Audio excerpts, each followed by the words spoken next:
Bonjour à tous, j'espère que vous allez bien. Donc aujourd'hui, on va parler d'un sujet, donc on va parler de la musculation. On va voir si c'est mieux de faire des séries légères ou des séries lourdes pour prendre du muscle. Tu es déjà peut-être inscrit dans une salle de sport, peut-être que tu t'entraînes chez toi. En tout cas, sache que c'est super important de s'entraîner pour pouvoir prendre du muscle, prendre de la testostérone et s'améliorer en tant qu'homme.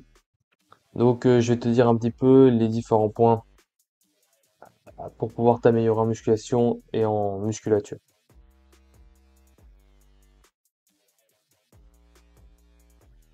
Moi, j'ai commencé la musculation quand j'avais 15 ans. Voilà, j'ai commencé la musculation à peu près à cet âge-là. Au début, je faisais pas mal de traction, je faisais pas mal de dips, je faisais pas mal de pompes, de squats également, je faisais beaucoup de poids du corps. Voilà, j'allais beaucoup dans les parcs de street, des trucs comme ça.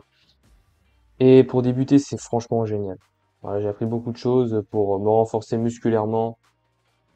On en apprend beaucoup parce que vous travaillez, on va dire, tous les plus grands muscles du corps. Vous travaillez votre dos, vos pecs, vos jambes. Et c'est les muscles les plus importants, en fait. En réalité, ce sont les muscles les plus importants pour prendre du muscle. Donc au début, je travaillais beaucoup, on va dire, en série légère. Donc je faisais beaucoup de répétitions. Donc pour les séries légères, on a une grosse brûlure, une grosse congestion, hein. C'est vraiment les sensations que j'avais au départ et que j'ai toujours parce que moi je travaille sur des séries légères. On a un stress, donc on va tout simplement créer un stress métabolique. C'est pas un stress qui est physique. On va pas casser de la fibre, on va amener un liquide à l'intérieur, des déchets musculaires à l'intérieur de nos muscles qui vont stresser notre corps, stresser nos muscles métaboliquement. Et donc ça va grossir le muscle, mais sous une forme qui est plus chimique que physique. Le risque de blessure, forcément, il est plus faible, hein, parce que bah, on charge pas, donc il n'y a pas vraiment de risque de se faire, de se péter un tendon ou je sais pas quoi. Après oui, les tendinites, on peut en avoir éventuellement si on s'entraîne vraiment beaucoup, mais moi je pense que c'est surtout lié à une mauvaise récupération.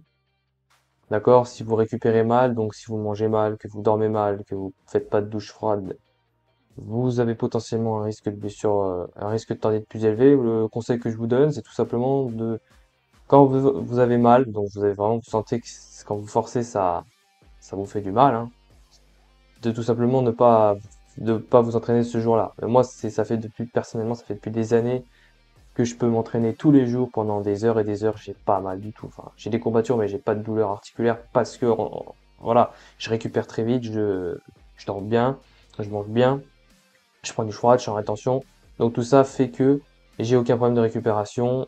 Et plus vous allez avancer en rétention et dans votre routine de vie qui doit être impeccable. Donc voilà, bien manger. Surtout, là, je vous invite à aller voir ma vidéo sur l'alimentation que j'ai faite. Et plus vous allez en fait performer dans le domaine du sport. Avoir des gros muscles, c'est bien plus que juste avoir des gros muscles. C'est juste que quand vous en avez beaucoup, eh ben ça montre un fort niveau de testostérone, tout simplement. Plus vous avez de muscles et plus vous avez de testostérone. C'est aussi simple que ça. Parce que vous allez dire que vous synthétisez beaucoup les protéines et donc que vous avez un bon taux de testo. Après, il faut être sec aussi. Être sec, c'est super important. Si vous êtes musclé mais pas sec, vous passez à côté de quelque chose. Et quand je vous dis sec, c'est entre 5 et 12% de masse grasse. On est vraiment sur une séchitude qui est très faible. Hein, ça c'est important. Moi je suis assez sec. Euh, je vous montrerai une photo de moi éventuellement. Mais je suis quelqu'un qui fait vraiment qui mange vraiment beaucoup pour prendre du muscle, mais pas suffisamment pour prendre du gras. Voilà. Et puis c'est aussi ce que vous mangez, hein. Si vous mangez de la grosse merde, vous allez pas prendre du muscle. Donc ça c'est pour les séries légères. Les séries lourdes, alors moi j'en avais fait beaucoup quand bah, j'en fais de temps en temps des séries lourdes, hein. Donc c'est des séries où vous avez aucune brûlure. Par contre vous avez une sensation de prise de force. Parce que tout simplement vous chargez beaucoup, donc vous allez stimuler votre système nerveux. Donc c'est votre système nerveux qui va tout simplement travailler. Et donc vous allez prendre de la force, pas spécialement du muscle parce que les séries sont très courtes, mais vous allez prendre beaucoup de force. Et ouais, moi j'aime bien. Moi j'aime bien pour tester un peu mes max. Quand je suis avec des amis par exemple, on essaye de se faire On essaie de voir qui est le plus balèze, qui est le plus costaud, on va dire. Et ben, pour savoir ça, on fait des max, quoi. Voilà, on se met sous la barre de DOP couché, on soulève le plus lourd, on se met sous les dips, lestés, traction lestée, on se fait des max. Et là, ouais, on peut voir qui est le plus fort et c'est cool.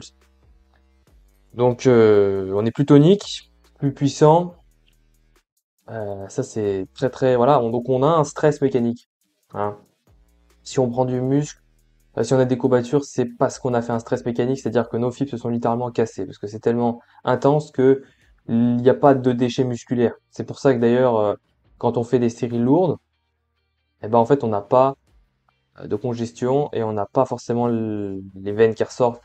Je sais pas si ça vous est déjà arrivé, mais moi, quand je m'entraîne dans un environnement où il fait plutôt chaud et que je fais des séries plutôt légères, donc je suis entre allez, je suis sur du 10 reps, entre 8 et 20, quoi. Bah, j'ai une congestion qui est énorme. J'ai une congestion qui est énorme, j'ai des bras, ils prennent 2 ou 3 centimètres. C'est abusé, quoi. On pourrait presque penser que je me pique, hein. Alors qu'en réalité, le dopage naturel que tout le monde vous a jamais mentionné, c'est la rétention séminale. Pour moi, c'est un dopage qui est naturel. Pourquoi? Parce qu'en fait, vous créez de la testostérone tous les jours, de plus en plus, et plus vous avancez. Vous croyez quoi? Vous croyez quoi? Vous croyez que les gens qui sont hyper balèzes et qui se dopent pas comme Mike Thurston, comme The Rock, après peut-être que The Rock il l'a fait un peu, mais voilà. Vous croyez que c'est quoi leur secret? À un moment donné, c'est la rétention, les gars. Après, bah, vous avez un risque de blessure plus, donc pour les séries lourdes, vous avez un risque de blessure plus élevé. C'est-à-dire que, bah, tout simplement, ouais, vu que vous chargez lourd, potentiellement vous avez un risque de vous faire mal, hein. Donc faut faire attention. Ensuite, combien de séries? Eh ben, j'ai envie de dire le plus possible. Zero qui fait 30 séries par jour. Voilà, le plus possible, le plus vous faites de séries, le plus vous allez pouvoir avoir de muscles, hein, parce que ce qui fait la musculature d'un homme, c'est la capacité à ses muscles de tenir une stimulation, un stress. Donc plus vous allez faire de séries à l'échec par jour, plus vous allez prendre du muscle, parce que votre muscle va devoir tenir un échec, un stress, qui est de plus en plus grand. Plus vous faites des séries à l'échec, et là je parle bien d'aller à l'échec, ça c'est important. Moi c'est ce que je fais. Je fais 30 séries à l'échec par jour, et ça me suffit largement pour pouvoir prendre du muscle efficacement. Après bien sûr, il faut s'alimenter. Ensuite le type d'exercice, faut privilégier les exercices polyarticulaires. Pourquoi? Parce que c'est ce qui va synthétiser le plus de testostérone. Après, bien sûr, c'est, voilà, pour travailler les biceps, vous n'allez pas faire nécessairement des tractions, vous allez peut-être faire des trucs aux haltères, et je vous le conseille fortement. Mais privilégiez le dos, les jambes, les cuisses, le dos, les jambes et les pecs, qui sont les plus gros muscles. Alors pour les femmes, bon bah vous allez surtout travailler votre fessier, vos cuisses, c'est normal, hein, c'est un petit peu les attributs qui mettent en valeur la femme et qui excitent le plus les hommes. C'est pour ça que toutes les meufs elles font des squats à la salle et puis enfin, elles font que les cuisses et les ischios. Mais finalement c'est des muscles qui sont super importants. Le plus gros muscle du corps, c'est les cuisses, c'est les jambes. D'ailleurs, c'est ce qui synthétise le plus de testo. Je dirais en numéro un, le muscle numéro un, c'est les jambes. Un mec qui a des grosses jambes, des gros ischios, ça témoigne d'une grosse énergie sexuelle. Rappelez-vous d'une chose, des muscles, des jambes, des cuisses sont les plus proches de votre sexe. Voilà, ils sont les plus proches de votre sexe. Les abdos aussi. Les abdos. Deuxième, en position numéro 2, c'est les abdos. Ils sont très proches de votre sexe également. Et ça crée énormément de testostérone. C'est quand même un muscle qui va de là à là, tu vois. Ça fait quand même, je sais pas, mais bien 40 centimètres. Donc ouais, c'est super important de travailler ce muscle. Ensuite, en troisième position, je dirais qu'on a le dos. Le dos, un muscle qui est énorme, c'est quand même toute votre carapace derrière. Et ensuite, on a les pecs en quatrième position, qui sont des gros muscles quand même. Mais si vous travaillez ces quatre muscles, donc jambes, toutes les jambes, hein. Quand je dis les jambes, c'est ischio, quadriceps et mollets, et c'est ça, hein. Et même le fessier d'ailleurs. Donc si vous travaillez les jambes, les abdos, le dos et les pecs, rien qu'avec ces quatre muscles, vous allez vous transformer. C'est ce qui va vraiment faire la différence. Parce qu'un mec avec des gros pecs, un gros dos, des grosses cuisses, des gros abdos, ça impressionne. Après, bien sûr, c'est bien de travailler les pecs, c'est bien de travailler le dos, mais c'est aussi bien d'avoir des bras. Enfin, les biceps, c'est un muscle qui est super important, c'est ce qui vous permet de lever des choses, donc il faut aussi les travailler. comme les triceps, comme les épaules, etc. Alors si vous êtes dans un métier plutôt manuel, eh ben, dites-vous que bah, vous travaillez vos muscles au quotidien et que vous synthétisez beaucoup de testostérone. Voilà. Pour ceux qui font maçon, pour ceux qui font des métiers assez physiques comme ça, charpentier, et ben vous synthétisez beaucoup de testostérone et vous travaillez vos muscles. Donc ça, c'est très très important pour votre testo. Parce que aujourd'hui, les métiers sont tellement sédentaires qu'on a tendance à devenir beaucoup plus faible. Et de plus en plus faible d'ailleurs. Voilà, donc c'est un petit peu tout ce que j'avais à vous dire sur la musculation. Vous savez, la musculation, c'est bien plus que un simple sport. Pour moi, c'est une routine, c'est un mode de vie qui est super important et que je vous encourage vraiment à pratiquer tous les jours. La musculation, c'est la base. C'est la base de tout. Donc voilà, c'est un petit peu, voilà, vous avez un petit peu toutes les clés pour faire de la grosse masse musculaire. J'espère que ça vous aura, que cette vidéo vous aura appris des choses. N'oubliez pas, la musculation, c'est la base. Entraînez-vous tous les jours. C'est très important. Un minimum de 1 heure par jour, je dirais. C'est pas mal. Il faut que vraiment vous soyez au top de votre forme physique.